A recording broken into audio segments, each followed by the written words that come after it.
Shalom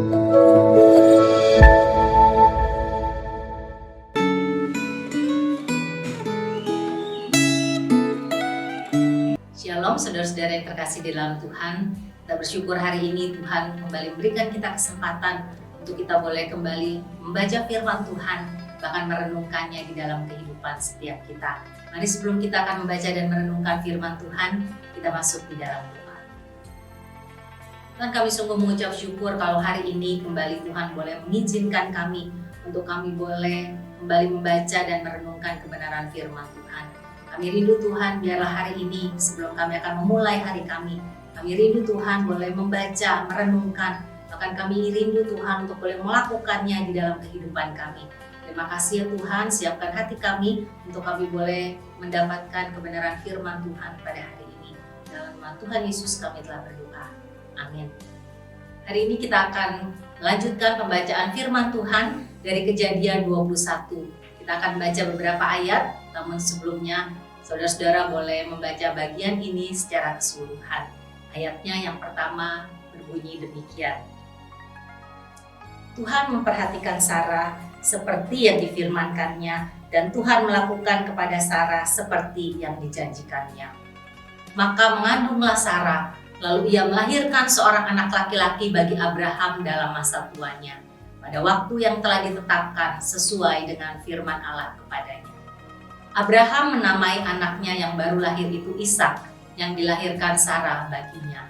Ayat ke-10, berkatalah Sarah kepada Abraham, usirlah hamba perempuan itu beserta anaknya, sebab anak hamba itu tidak akan menjadi ahli waris bersama-sama dengan anakku Ishak. Hal ini sangat menyebalkan Abraham oleh karena anaknya itu.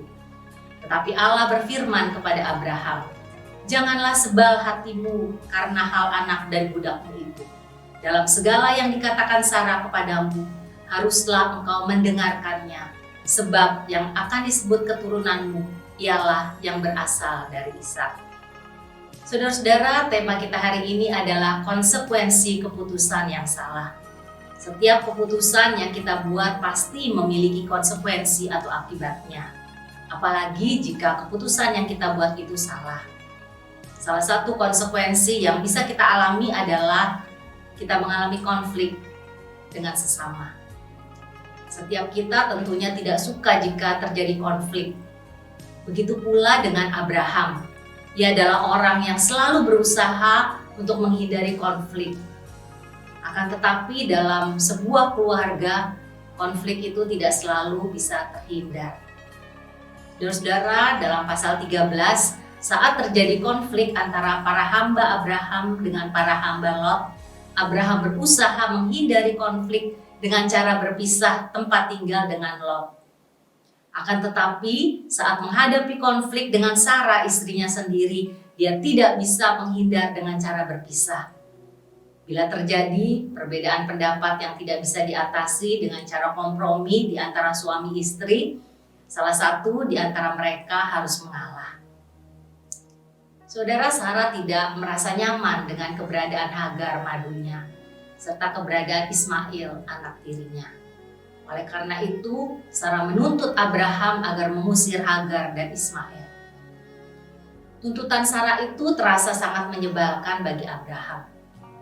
Akan tetapi, ternyata tuntutan yang menyebalkan itu merupakan pengaturan Allah agar jelas bahwa pewaris perjanjian antara Allah dengan Abraham adalah Ishak. Kemudian Allah memerintahkan Abraham agar mengikuti permintaan Sarah. Jelas bahwa hati Abraham pasti terasa pedih saat ia harus mengusir Gundik dan putra kandungnya sendiri. Akan tetapi kondisi ini adalah konsekuensi dari keputusannya yang salah saat mengikuti usulan Sarah dan mengambil Hagar sebagai istrinya. Perhatikan bahwa Allah menghendaki agar Abraham tidak menyimpan rasa kesal terhadap Sarah atas tuntutan Sarah mengenai pengusiran Hagar dan Ismail itu. Saudara, kisah rumah tangga Abraham mengajarkan beberapa prinsip penting bagi sebuah keluarga. Yang pertama, seorang suami harus mengambil tanggung jawab atas semua keputusan yang dia ambil dalam keluarga. Dalam arti, Dia bersedia menanggung semua konsekuensi atas keputusan tersebut. Oleh karena itu, para suami harus berhati-hati dan berpikir panjang sebelum mengambil suatu keputusan. Dan selain itu, suami juga harus mengungkapkan kasih kepada istrinya dengan cara mempertimbangkan setiap saran yang dikemukakan oleh istrinya. Dan yang kedua, seorang istri harus memberi penghargaan kepada suaminya dengan selalu mendukung suami melalui pemberian saran yang sudah dipertimbangkan secara matang, sehingga sang suami terhindar dari kesalahan saat mengambil keputusan, serta bisa mengambil keputusan yang bijaksana dan sesuai dengan kehendak Allah. Saudara, bila Anda adalah seorang suami, apakah Anda telah memperhatikan sikap mengasihi dengan cara bertanggung jawab atas segala sesuatu yang terjadi dalam keluarga Anda? Dan bila Anda seorang istri, apakah Anda telah menghargai suami Anda dengan menjalankan peran yang pantas sebagai penolong dan bukan perongrong bagi suami?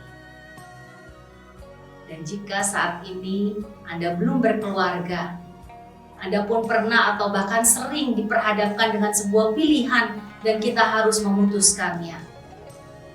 Ada saat di mana kita tidak mengalami kesulitan untuk memutuskannya. Tetapi sebaliknya, ada saat-saat di mana kita perlu bergumul sebelum kita memutuskannya. Biarlah kita boleh meminta hikmat Tuhan agar dapat memutuskan dengan tepat dan siap menerima setiap konsekuensi dari keputusan yang telah kita buat. Biarlah Tuhan memimpin dan memampukan kita untuk terus bersandar dan mencari kehendak-Nya dalam setiap keputusan yang akan kita buat. Amin. Mari kita masuk di dalam doa. Tuhan, kami bersyukur hari ini kembali Tuhan boleh mengajarkan kami melalui kebenaran firman-Mu dari hamba-Mu Abraham. Tuhan, kami rindu biarlah Tuhan memberikan kami hikmat, memberikan kami bijaksana di dalam setiap keputusan yang harus kami ambil di dalam hidup kami. Biarlah Tuhan kami boleh mengandalkan Tuhan, kami boleh memohon hikmat dari Tuhan, sehingga kami boleh memutuskan segala sesuatunya bukan berdasarkan keinginan kami, tetapi berdasarkan keinginan. Dan Tuhan juga tolong memampukan kami untuk kami juga boleh siap menghadapi setiap konsekuensi dari setiap pilihan yang kami buat. Kami menyerahkan Tuhan untuk sepanjang hari ini.